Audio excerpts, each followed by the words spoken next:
भारत के अंदर सबसे पहली बार हमने ज्योमेट्री की किताब कब पढ़ी थी? सबसे पहली बार हमने स्टैंडर्ड यूनिट ऑफ मेजरमेंट कब सीखी? जो लैटिट्यूड और लॉन्गिट्यूड है उसे आइडेंटिफाई करने की कोशिश कब करी थी? हमने सबसे पहली बार पाइथागोरस थ्योरम जैसी चीज़ कब पढ़ी थी? a² + b² = c²। या फिर हमने सबसे पहले अलजेब्रा के फॉर्म में ये कब पढ़ा था ax² + bx = c?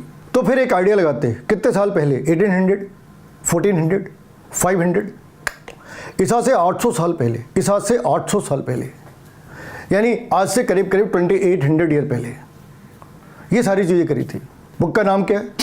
अगर ये सारी चीज़ें हमने पढ़ी थी तो बुक का नाम क्या है? बुक का नाम है कल्पसूत्र। उसके अंदर एक चैप्टर का नाम है सुलभसूत्र। सुलभ एक संस्कृत का वर्ड है जिसके हिंदी मतलब है रूप।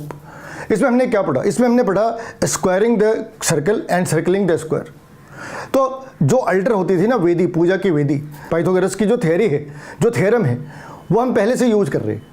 पहले से हम यूज कर रहे हैं 3² + 4² = 5²। पूजा की वेदी को बनाते हुए इन चीज़ों का ध्यान रखा गया और वो बेसिकली पूजा पद्धति के लिए बनाई गई थी। उसके अंदर उन्होंने मैथमेटिक्स और ज्योमेट्री यूज करी थी।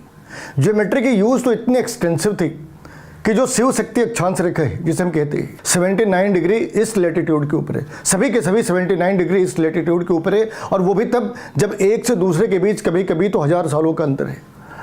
तो क्या एक राजा ने दूसरे राजा को कुछ मैप पास करा था? गूगल मैप थी तब? आखिर जमीन के ऊपर एक सीधी लाइन कैसे आ गई?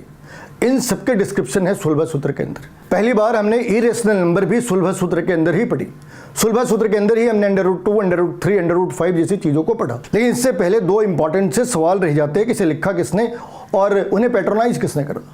तो लिखने वाले का नाम है बौधायन। एक नहीं, 4-5 जने हैं, लेकिन एक का नाम जो मेजर बंदा है उसका नाम है बौधायन। बौधायन बुद्ध से लेना देना है ना? बिल्कुल नहीं। बुद्ध से 100 साल पहले पैदा हुए थे। किसी एक किंग का नाम नहीं ले सकते। बेसिकली इसे गुरुकुल्स ने पैट्रोनाइज करा था।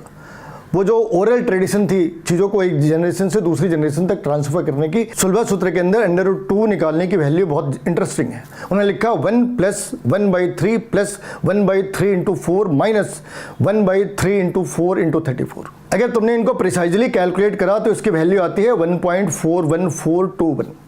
एक बार √2 कैलकुलेटर पे करना, कितनी आई? ठीक है ना? लेकिन हम ये मान सकते हैं कि हमें सब कुछ इन्वर्टर्स ने सिखाया।